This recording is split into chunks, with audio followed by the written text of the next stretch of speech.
মধ্যবর্তী নির্বাচনে হেরে যাওয়ার আশঙ্কায় রিপাবলিকান আইন প্রণেতারা ভোটারদের উপর কঠিন নিয়ম চাপিয়ে দিতে চাইছেন বলে অভিযোগ করেছেন ডেমোক্রেটিক সেনেটররা।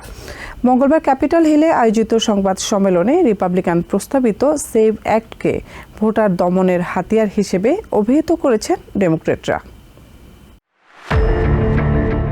আসন্ন মধ্যবর্তী নির্বাচনে পরাজয়ের ভয়ে প্রেসিডেন্ট ডোনাল্ড ট্রাম্প এবং তার অনুসারীরা ভোটারদের জন্য কঠিন সব নিয়ম চাপিয়ে দিতে চাইছেন বলে অভিযোগ করেছেন সেনেট ডেমোক্রেটরা।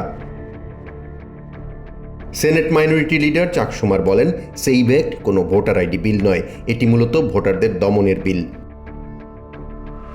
তিনি অভিযোগ করেন, এই বিল পাশ হলে সাধারণ ড্রাইভিং লাইসেন্স বা সামরিক পরিচয়পত্র দিয়ে আর ভোটার নিবন্ধন করা যাবে না। এর পরিবর্তে পাসপোর্ট বা জন্ম নিবন্ধনের মতো নথিপত্র বাধ্যতামূলক করার প্রস্তাব করা হয়েছে, যা অনেক সাধারণ ভোটারদের কাছে সহজলভ্য নয়।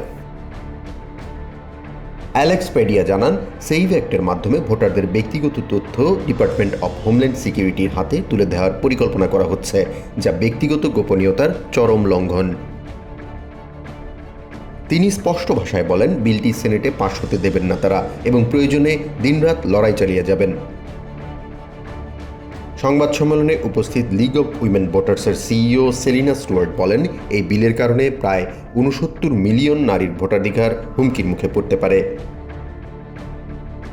হাউস ডেমোক্রেটদের সংবাদ সম্মেলনে ককাস চেয়ার পিটার এগিলার বলেন, রিপাবলিকানদের প্রস্তাবিত সেভ অ্যাক্ট মূলত ভোটারদের দমনের একটি বিশেষ হাতিয়ার। নজরদারির জন্য ফরেন ইন্টেলিজেন্স সার্ভাইলেন্স অ্যাক্ট এবং কৃত্রিম বুদ্ধিমত্তার ব্যবহার নিয়ে উদ্বেগ জানান ডেমোক্রেটিক কংগ্রেসম্যান টেড লু। তিনি অভিযোগ করেন, অ্যানথ্রোপিকের মতো কোম্পানির এআই মডেল ব্যবহার করে দেশে গণ নজরদারি চালানোর চেষ্টা করছে ট্রাম্প প্রশাসন, যা কোনোভাবেই গ্রহণযোগ্য নয়।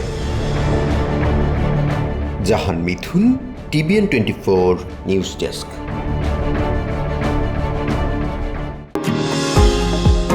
নিউ ইয়র্ক থেকে সম্প্রচারিত TBN 24 টেলিভিশন বিশ্বজুড়ে বাঙালির কণ্ঠস্বর।